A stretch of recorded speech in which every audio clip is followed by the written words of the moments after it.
HRT ယူနေတဲ့အမျိုးသမီးကနေမှအမျိုးသားကိုပြောင်းလဲတဲ့ transplant လူနာလေးတွေကဆရာကိုဒီမျိုးကိုနေကြတယ်ကျွန်တော်တို့အတန်ကဘာလို့မငြိမ်နေရတာလဲသူများသုံးတဲ့ပမာဏပဲဆရာကျွန်တော်တို့သုံးတယ်ကျွန်တော်တို့အတန်ကဘာလို့အကွဲပြီးတော့စူရှာရှာနဲ့အကွဲကွဲကြီးဘာလို့ဖြစ်နေရအောင်ဘာလို့အတန်လုံးမကြီးလာတော့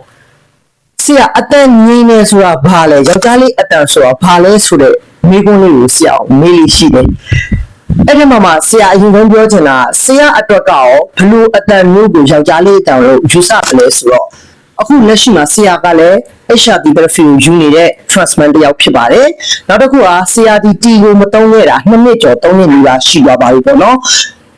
အဲ့တော့ဘယ်အတန်ကိုငြိမ်နေဆိုတာကဆရာအတွက်ကတော့ဆရာဖုန်းခေါ်ဆိုတယ်ကိုမသိတဲ့လူတယောက်ကိုဆရာဖုန်းပြောတယ်ဟုတ်ကဲ့အကိုပြောပါဟုတ်ကဲ့အကိုဘာများလို့ချင်ပါမလဲဟုတ်ကဲ့အကိုကျွန်တော်တို့ဘာကိုဝန်ဆောင်ပေးရမလဲဆိုတော့ဆရာရဲ့ဖုန်းခေါ်ဆိုမှုကတစ်ဖက်ကသူကဆရာအကိုလို့ယောက်ျားလေးတယောက်လို့တတ်မှတ်တဲ့ဆရာတော့ဒီအတန်ကိုကြိုက်ပါတယ်ပေါ့နော်ဒါဆရာရဲ့ for only prescription ပေါ့နော်လက်ခံထားတဲ့အရာတစ်ခုပေါ့နော်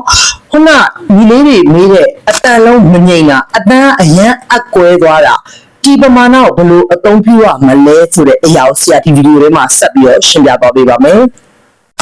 ဆရာတို့ transplant တွေထဲမှာဒီကိုများများသုံးနေအတန်ကပို့ပြီးယောက်ျားဆန်နေတယ်လို့အခုချိန်ထိယုံကြည်နေကြတဲ့လူတွေလည်းရှိပါတယ်စေပညာအရာဆိုရင်ဒါကအတန်အိုးကိုထာဝရပျက်စီးစေနိုင်တဲ့အန္တရာယ်တစ်ခုဖြစ်တယ်ဆိုတာကိုသတိထားပါမယ်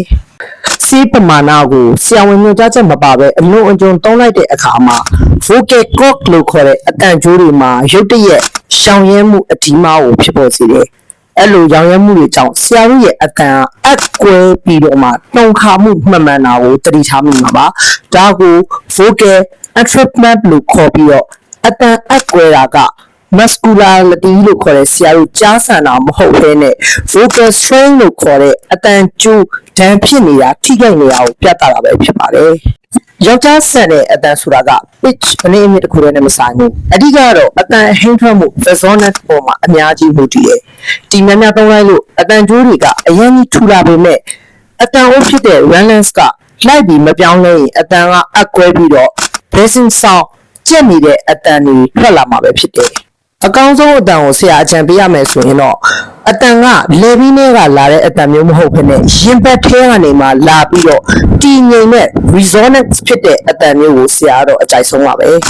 ဒီနေရာမှာလက်ခံနိုင်မှုတွေအမျိုးမျိုးကွဲသွားနိုင်တယ်တချို့ကအတန်အကွဲတာကိုယောက်ျားတန်ဆိုပြီးတော့ကိုယ်တိုင်လက်ခံကျင်တဲ့လူရှိမလို့တချို့ကအတန်ချွတ်ချွတ်လေးကိုပဲယောက်ျားတန်ဆိုပြီးတော့လက်ခံနိုင်တဲ့သူအချင်းချင်းကွဲသွားနိုင်ပါတယ်ဒါကတော့ my body my choice ပါအခုပြောပြနေရသည့်စေပညာအရာ Hackett education တစ်ခုကိုပြန်လည်မျှဝေခြင်းတစ်ခုပဲဖြစ်ပါတယ်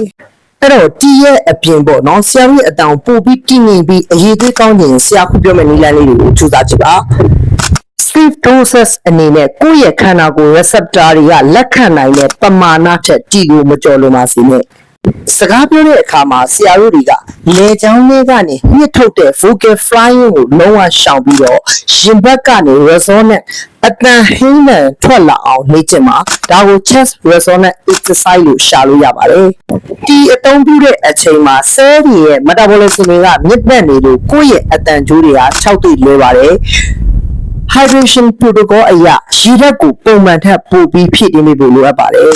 အတန်ပြောင်းလဲမှုတွေကတယောက်နဲ့တယောက်အပြိုင်ဆိုင်မဟုတ်ဘဲနဲ့စနစ်တကျရှိရမယ်ကုသမှုတစ်ခုပါဝေဖန်မှုတွေထက်ကိုယ်ကစေပညာအချက်လက်တွေနဲ့မိမိရဲ့ကျန်းမာရေးကိုတည်ဆောက်ဖို့ဆရာအကြံပေးချင်ပါတယ်တီတွေအများကြီးသုံးမယ်ဆိုရင်ကိုယ့်ရဲ့ vocal cords max ဒုတဲ့တိုးလာမယ်